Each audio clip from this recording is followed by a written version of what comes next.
Dr. Helen Carter looked out the wide window of the UES Healing Dawn as the massive white ship moved slowly through space. The red crosses painted on its sides were bright against the dark stars. She had been working on hospital ships for 12 years, but this one was the biggest she had ever seen.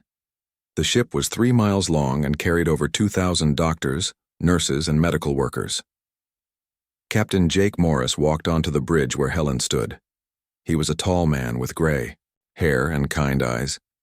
Jake had been flying ships for 25 years. He had fought in 3 wars, but now he only wanted to help people. When the government asked for volunteers to take medical supplies to the war zone, Jake was the first to raise his hand.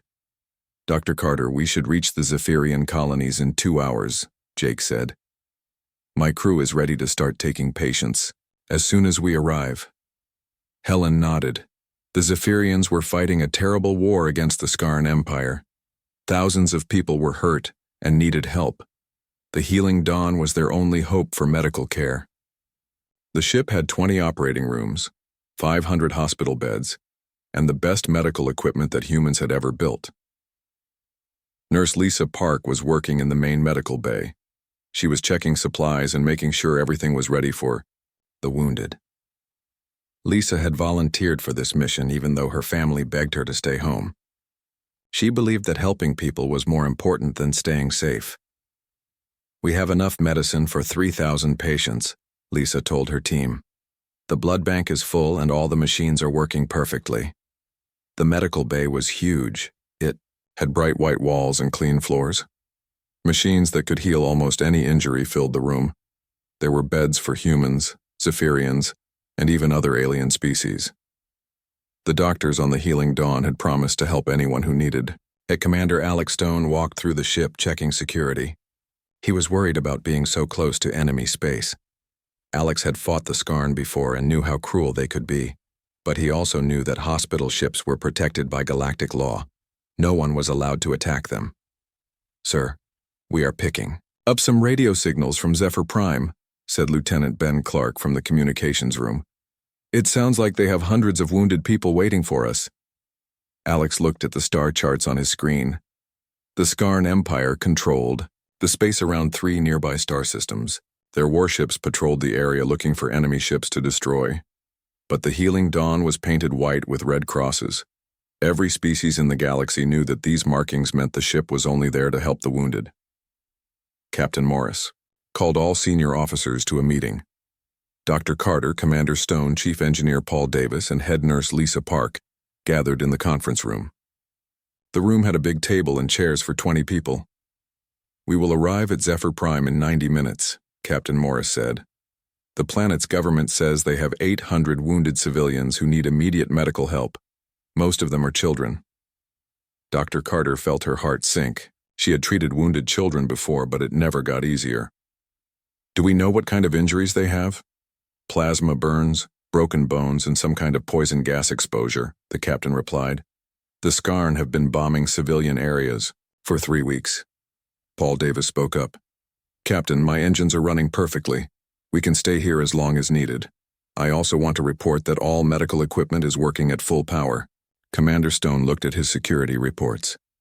"I have posted guards at all important areas of the ship, but I want everyone to remember that we are in a dangerous part of space. The Skarn don't always follow the rules." Lisa Park raised her hand. "My medical teams are ready. We have doctors who can treat every known species. Even if Skarn soldiers are brought to us, we will help them too. That is our duty." The meeting ended, and everyone went back to their jobs. The Healing Dawn moved closer to Zephyr Prime. Through the windows, they could see the planet's surface. Parts of it were glowing red from fires. Smoke covered whole continents. In the main medical bay, doctors and nurses prepared for the worst. They put on their white coats and checked their medical tools one more time. Everyone knew this would be hard work, but they were ready to save lives. Dr. Helen Carter walked to the observation deck. She could see small ships flying up from the planet's surface. These ships carried the wounded people who needed help. Some of the ships were damaged and flying badly. She could tell that the people inside were in great pain. "All medical teams, to stations," came the announcement over the ship's speakers. Prepare to receive patients in 15 minutes. The Healing Dawn slowed down and opened its huge cargo doors. The first refugee ship flew inside and landed on the deck. When the doors opened, Helen saw families carrying injured children. Old people who could barely walk were helping each other. Everyone looked scared and hurt. A young Zephyrian girl was carried in on a stretcher. She had burns on her arms and was crying for her mother. Lisa Park immediately took charge of her care. She spoke softly to the girl while cleaning her wounds. "You are safe now," Lisa said. "We are going to make you feel better." More ships kept arriving. The medical teams worked quickly to help everyone. The Healing Dawn's corridors filled with the sounds of doctors calling orders and machines working to save lives. Everyone was too busy to notice the new signals appearing on the ship's long-range sensors. Captain Morris was on the bridge when the communication officer called him over. "Sir, we are getting signals from 5 large ships. They are moving toward us very fast." Jake looked at the screen. The ships were big and painted black with red markings. His blood turned cold when he recognized them. They were Skarn warships. "Open a communication channel," he ordered. "Let them know we are a hospital ship." The radio crackled and a harsh voice spoke in broken human language. "Human ship, you are in Skarn space. Turn around and leave now." Captain Morris took the microphone. "This is the UES Healing Dawn. We are a hospital ship protected by galactic law. We are here only to help wounded civilians." There was a long silence. Then the Skarn voice came back, colder than before. "There are no wounded in Skarn space, only enemies." The first blast hit the Healing Dawn without warning. The entire ship shook as plasma fire burned through the medical bay where Lisa Park was treating the young Zephyrian girl. The lights went out for 3 seconds, then emergency power kicked in and bathed everything in red light. Captain Morris grabbed his chair as another explosion rocked the bridge. "What was that? Report!" Lieutenant Clark's hands flew over his controls. "Sir, the Skarn ships are firing on us. They hit Medical Bay 3 and the children's ward." Morris could not believe what he was hearing. "Open all channels. Broadcast our hospital ship status on every frequency." The captain's voice echoed through space as he spoke into his microphone. "Skarn vessels, this is Captain Morris of the UES Healing Dawn. We are a hospital ship protected under galactic law. We demand you stop firing immediately." The reply came from General Vextar, commander of the Skarn battlecruiser Bloodfang. His voice was cold and filled with hate. "Captain Morris, your species has no right to help our enemies. Your weakness will be removed from this galaxy." Another plasma blast tore through the ship's hull. This time it hit the main medical supply room. Dr. Carter was thrown against a wall as medicines and equipment exploded around her. She could hear screaming from the patients who had been brought aboard just minutes before. "All medical teams, emergency evacuation protocol," Carter shouted over the ship's communication system. "Move all critical patients to the armored sections immediately." In Medical Bay 2, Lisa Park tried to lift the injured Zephyrian girl from her bed. The child was crying and calling for her mother in her own language. A piece of metal from the ceiling crashed down just inches from where they stood. "I've got you," Lisa said, picking up the girl. "We're going to get you somewhere safe." She ran down the corridor carrying the child. Other nurses and doctors were doing the same thing, moving patients on stretchers and in wheelchairs toward the center of the ship. The corridors were filled with smoke and the sound of more explosions. Commander Stone was in the security center when the 4th blast destroyed the ship's main power grid.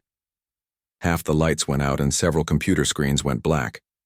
He knew the ship was not built for fighting. It had some armor in the core sections, but most of it was designed to be a hospital, not a warship.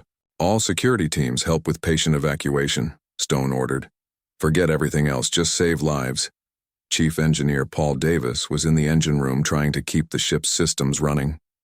Every time the Skarn fired, more equipment failed. The life support systems were damaged and air was leaking out of several sections. "Bridge, this is engineering," Paul said into his radio. "I'm losing power to decks 4 through 7. We need to seal those areas or we'll lose atmosphere in the whole ship." Captain Morris heard the report while watching another Skarn blast tear apart the ship's communication array. "Paul, forget about the damaged sections. Just keep life support running in the armored core. How long can you give us?" Maybe 30 minutes if they stop shooting. Maybe 10 if they keep this up. Morris knew he had to get a message out. Someone had to know what was happening here. He turned to his communication officer. Ben, can you get a signal through to the patrol fleet? Lieutenant Clark was working with broken equipment and sparking wires. I think so, sir, but it will only be one message before they destroy what's left of our transmitters. Do it. The message that Clark sent would change everything. It was short and simple. Hospital ship Healing Dawn under attack by Skarn forces. They are killing doctors and patients. Send help. The signal reached the human patrol fleet 47, light years away. It also reached monitoring stations throughout human space. In the children's medical ward, Dr. Carter was trying to save a human boy who had been hurt in the first attack. His name was Tommy and he was only 8 years old. A piece of metal had cut his leg badly and he was losing blood fast. Stay with me, Tommy, she said while working on his wound. You're going to be okay.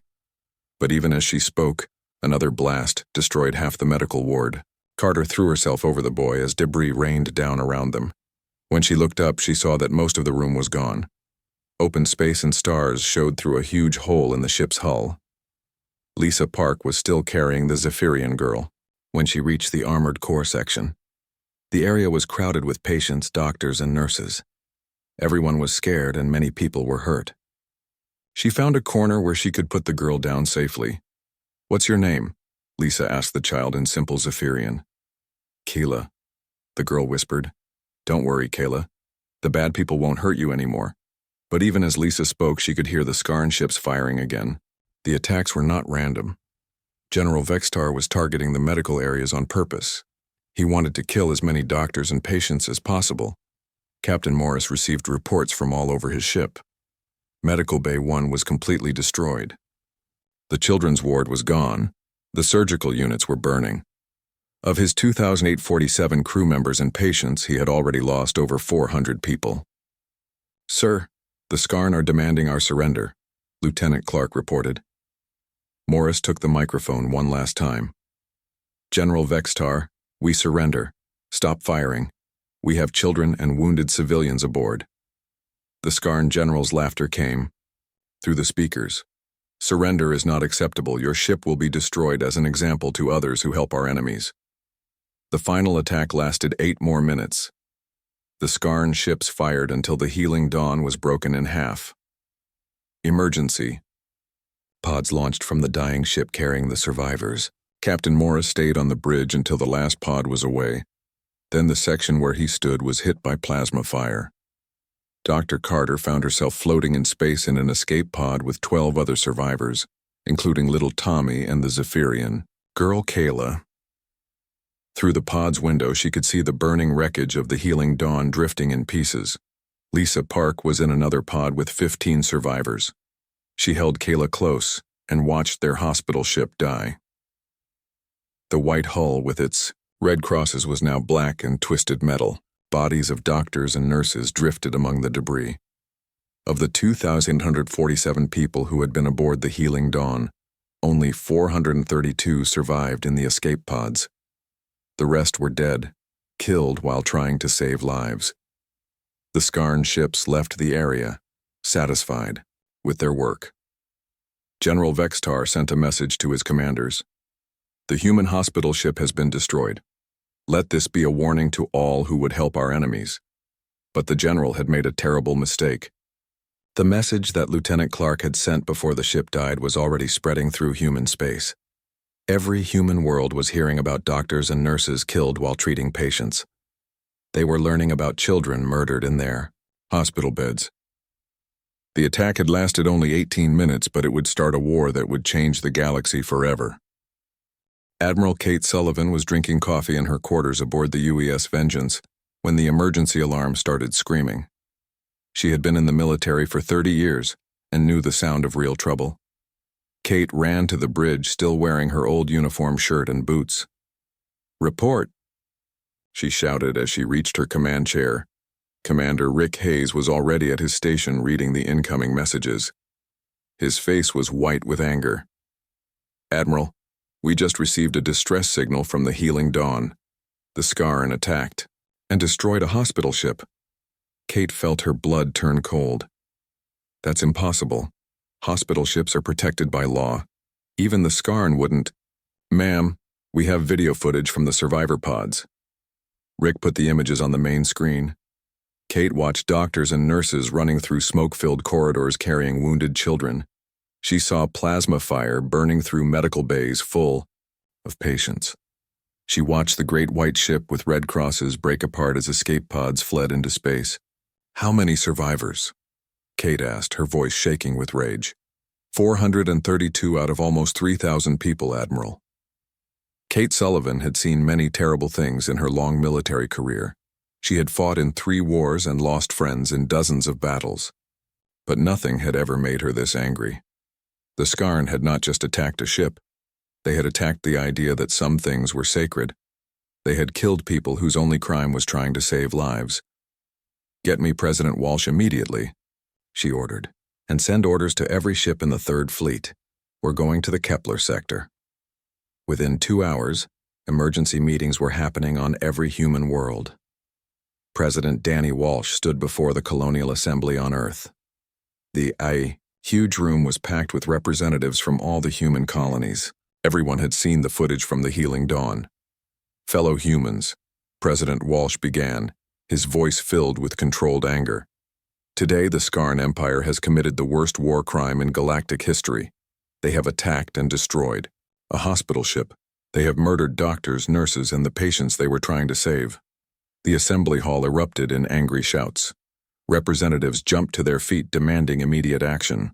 Some called for war. Others demanded the total destruction of the Skarn Empire. Walsh raised his hand for quiet. The attack on the Healing Dawn was not just an attack on one ship. It was an attack on everything we believe in. It was an attack on the idea that mercy and healing are sacred. We will not let this crime go unpunished. On the military base on Mars, Captain Nick Ford was preparing his heavy cruiser UES Retribution for immediate departure. Nick had fought the Skarn before and knew they were cruel, but this was beyond anything he had imagined. His crew worked day and night to load weapons and supplies.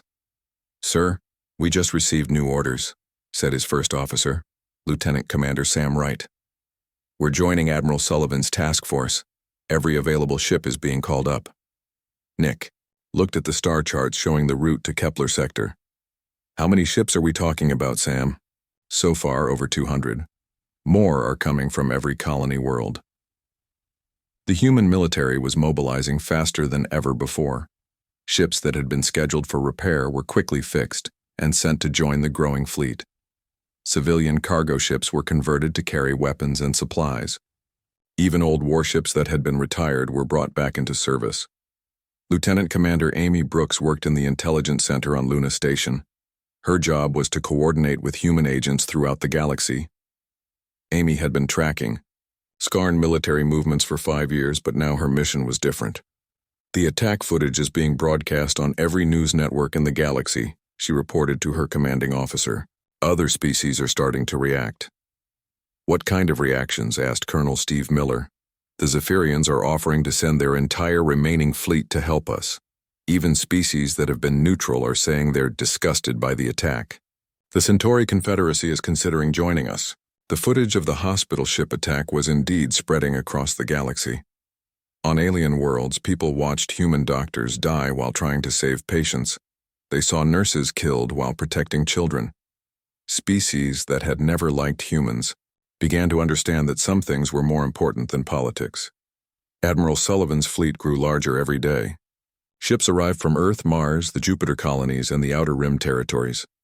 The assembly point was in the Ross 128 system, 50 light-years from Earth. Kate had never seen so many human warships in one place. "Admiral, we now have 312 ships ready for action," reported Captain Ford from the Retribution. "The supply ships are loaded with enough ammunition for a major campaign." Kate stood on the bridge of the Vengeance looking at the massive fleet through her viewscreen. There were battleships, cruisers, destroyers, and fighters, but there were also hospital ships to replace the one they had lost. Human crews were determined not just to fight, but to continue saving lives. "Ma'am, we're receiving a message from The Zephyrian government, said her communication officer. They want to send ships to fight alongside us. Accept their offer, Kate replied. Anyone who wants to help us punish the people who attacked a hospital ship is welcome.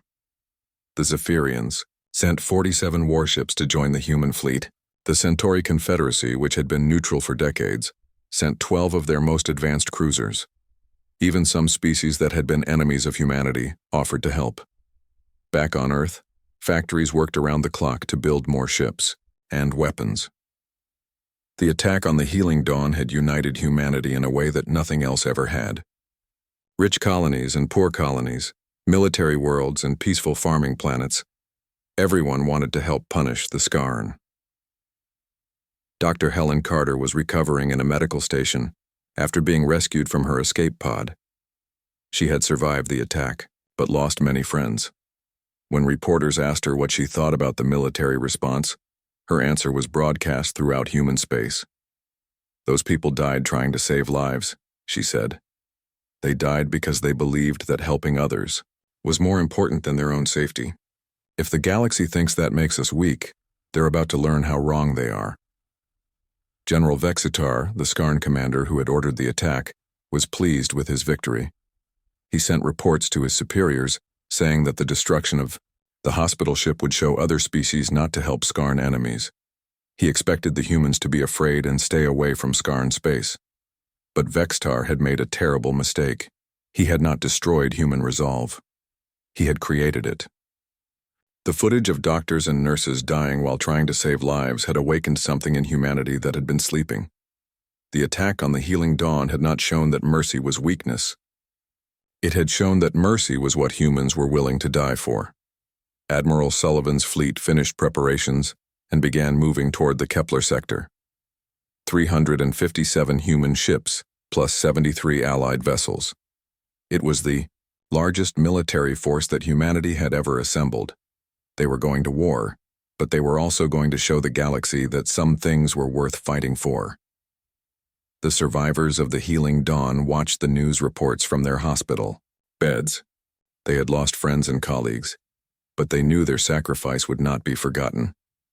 The attack that was supposed to show human weakness had instead revealed human strength. The Warfleet jumped to hyperspace, heading for Skarn territory. Behind them, more ships were being built and more crews were volunteering. The galaxy was about to learn what happened when someone attacked the people who saved lives.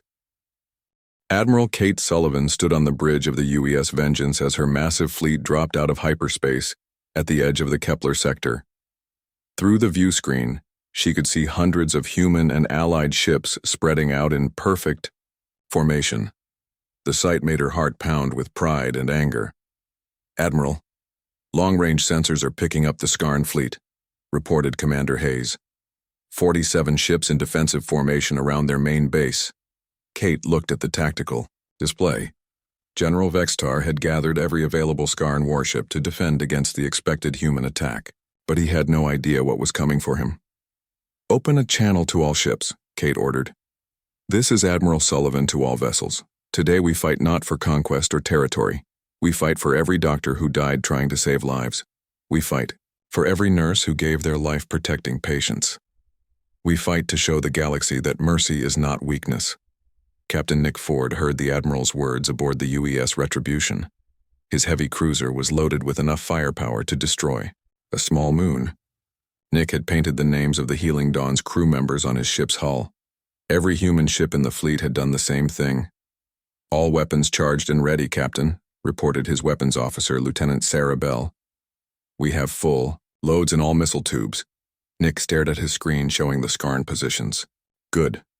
Today we teach them what happens when you attack healers." The human fleet moved forward in 3 waves. The first wave consisted of fast destroyers and cruisers that would hit the Skarn defenses hard and fast. The second wave had the heavy battleships that would break through enemy lines. The third wave carried the troop transports and supply ships. General Vextar watched the approaching human fleet from his command ship, the Bloodfang. He had expected maybe 50 human ships, not the massive armada that filled his sensors. For the first time since the hospital ship attack, he felt worried. "How many ships are there?" he asked his tactical officer. Sir, we count over 400 vessels. Most of them are human, but we're also seeing Zephyrian, Centauri, and other designs. Vextar's confidence began to crack. His 47 ships were outnumbered almost 10-1. But Skarn warriors never showed fear, especially not to humans. Send a message to all ships, he ordered. We will destroy this human fleet just like we destroyed their hospital ship. Show no mercy. The battle began when Admiral Sullivan gave a simple order. All ships, engage the enemy. The first wave of human ships opened fire at maximum range. Plasma beams and missile salvos lit up space as they crossed the distance between the two fleets. The Skarn fired back, but they were already outgunned and outnumbered. Captain Ford's Retribution led the charge into the heart of the Skarn formation. His ship's main guns fired continuously, each shot powerful enough to punch through heavy armor. Around him, other human ships fought with a coordination that amazed their alien allies. Target their command ship, Ford ordered. That's where the general who ordered the hospital attack is hiding. Lieutenant Commander Sam Wright was flying his Falcon fighter through the space battle. His squadron had trained together for 2 years and moved like they shared one mind. Sam dove his fighter toward a Skarn cruiser and fired his missiles at point-blank range. Direct hit, he called over the radio. Skarn cruiser Darkblade is breaking apart. The human pilots fought with skill and determination that their enemies had never seen before. Every shot was aimed carefully. Every maneuver was planned perfectly. They had learned from every battle they had ever fought, and now used that knowledge. With deadly effect, Admiral Sullivan watched the battle from her command center. The tactical display showed Skarn ships being destroyed one after another. In just 30 minutes, the enemy had already lost 15 vessels. Admiral, the Skarn are trying to retreat, reported Commander Hayes. No, Kate said firmly. They wanted to show the galaxy that attacking healers was acceptable. Today, they learned the price of that choice. All ships, pursue and destroy. The Zephyrian ships that had joined the human fleet fought with special fury. They remembered their own wounded being treated aboard the Healing Dawn. Captain Zareth of the Zephyrian destroyer Stormclaw targeted every Skarn ship he could find. For the human healers who died saving our people, he called over the communication channel. General Vextar realized his fleet was being destroyed. More than half his ships were already gone, and the humans showed no signs of slowing down. He tried to contact the human admiral to ask for terms. Human fleet, this is General Vextar.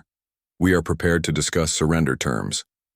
Admiral Sullivan's reply was broadcast on all frequencies, so every ship in both fleets could hear it. General Vextar, you had your chance to surrender when Captain Morris asked you to stop firing on a hospital ship. You chose to continue killing doctors and patients. Today you face the consequences of that choice. The Bloodfang, Vextar's command ship, was surrounded by 6 human vessels. Captain Ford's Retribution was directly in front of it, weapons locked on target. This is for Captain Morris and the crew of the Healing Dawn, Ford said as he gave the order to fire. The Retribution's main guns hit the Bloodfang with everything they had. The Skarn ship's shields collapsed and its hull cracked open. General Vextar had just enough time to realize his mistake before his ship exploded. The battle lasted 3 hours and 27 minutes. When it was over, 44 Skarn ships had been destroyed. Only 3 had escaped, and they were damaged and running for their lives. The human fleet had lost just 2 ships and both crews had been rescued, but Admiral Sullivan was not finished. The human fleet moved toward the Skarn military bases in the system. These bases had supplied the ships that attacked the hospital. They had celebrated when the Healing Dawn was destroyed. All ships, prepare for ground assault operations, Sullivan ordered. We're going to shut down every military facility in this sector. The attack on the Skarn bases was swift and devastating. Human Marines landed on 3 different worlds and destroyed weapons factories, shipyards, and command centers. But they did something that shocked everyone watching the battle. When the Marines found wounded Skarn soldiers, they immediately called for medical help. Human doctors who had volunteered for the mission began treating enemy wounded with the same care they would give their own people. Colonel James Parker was leading the assault on the main Skarn base when his medics found 30 wounded enemy soldiers in a bunker. Get the doctors over here immediately, he ordered. These people need medical attention. The images of human medics treating wounded Skarn soldiers were broadcast throughout the galaxy. Species that had been neutral in the conflict watched humans show mercy to the same people who had killed their healers. It was a demonstration of strength that no one could ignore. General Vextar's second-in-command, Colonel Krath Tok, was captured during the assault on the command base. He expected to be killed immediately. Instead, he was taken to a human medical tent where doctors treated his injuries. "Why are you helping me?" he asked Dr. Janet Mason, who was cleaning his wounds. "My people killed your healers." Dr. Mason looked at him with sad but determined eyes. "Because this is who we are. This is what your general tried to destroy when he attacked our hospital ship. We help people who are hurt, even if they are our enemies." The battle in the Kepler sector was over, but the war was just beginning. Admiral Sullivan's fleet had destroyed the Skarn forces, but more importantly, they had shown the galaxy what humanity really stood for. The news of the battle spread quickly through space. Other aggressive species that had been planning attacks on human colonies suddenly reconsidered. They had seen what happened when someone attacked human healers. They had watched a hospital ship's destruction lead to the complete defeat of one of the galaxy's most feared military forces. Admiral Sullivan sent her final report back to Earth. "Mission accomplished. The Skarn fleet has been destroyed. Their military bases have been captured. But most importantly, we have shown the galaxy that humanity's mercy is not weakness. It is our greatest strength, and anyone who tries to destroy it will face our full power." The survivors of the Healing Dawn, still recovering in hospitals throughout human space, watched the news reports with mixed feelings. They had lost friends and colleagues, but their sacrifice had led to something greater. The galaxy was beginning to understand that some things were worth fighting for. 6 months after the battle in the Kepler sector, Dr. Helen Carter stood in the medical bay of the new UES Healing Dawn II. The ship was even larger than the original, with better equipment and stronger armor. But it still carried the same white paint and red crosses that marked it as a vessel of mercy. Helen had volunteered to serve on the new hospital ship despite her terrible experience.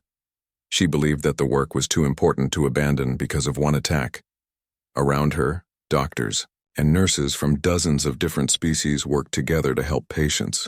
"Dr. Carter, we have a priority patient coming in," called Nurse Mike Peterson. He was new to the medical corps but had specifically requested assignment to a hospital ship after seeing the footage of the original Healing Dawn's destruction.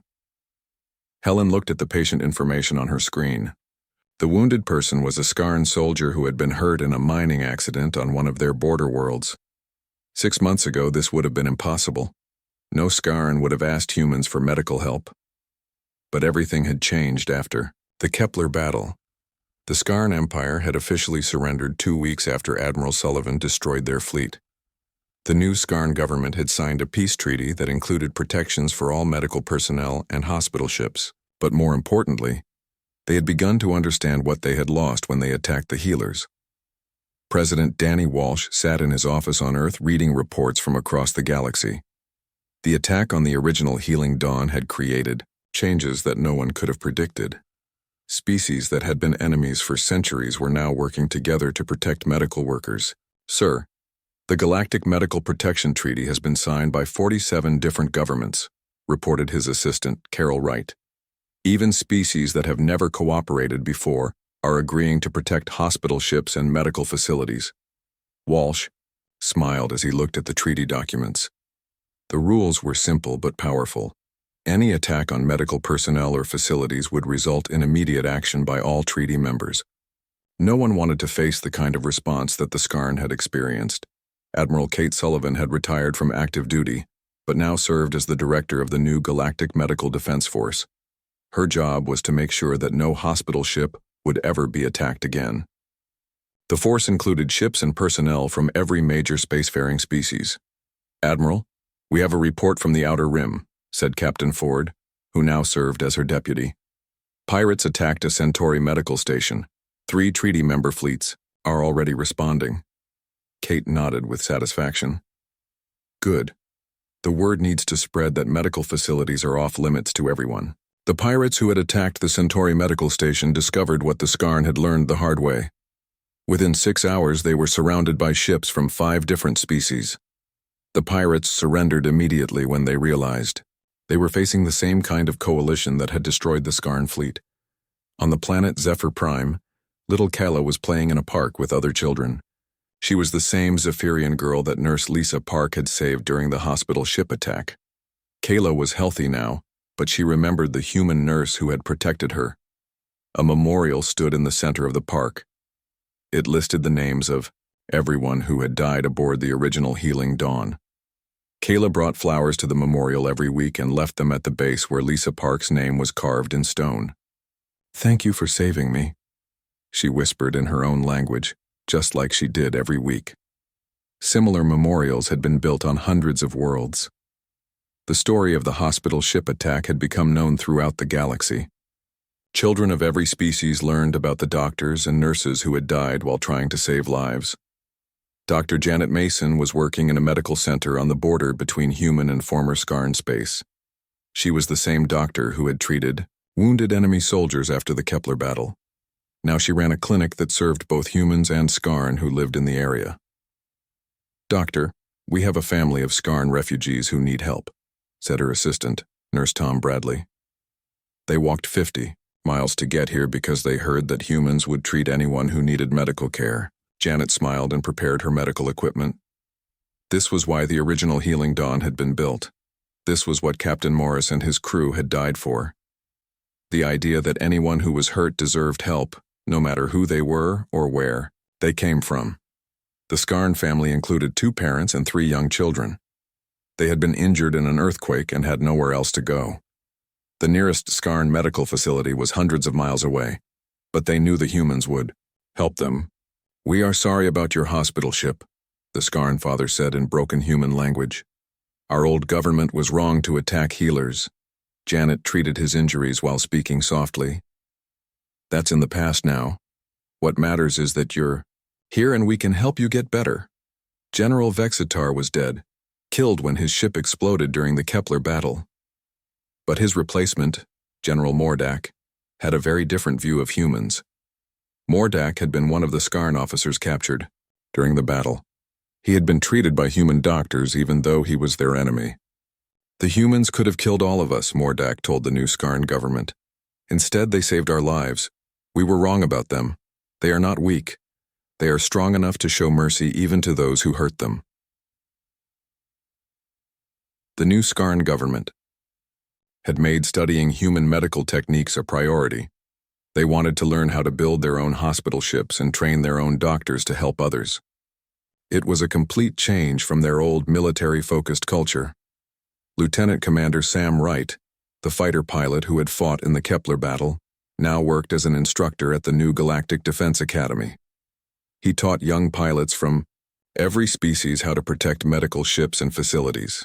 Remember, he told his mixed class of human, Zephyrian, and even Skarn students, "Your job is not to start fights.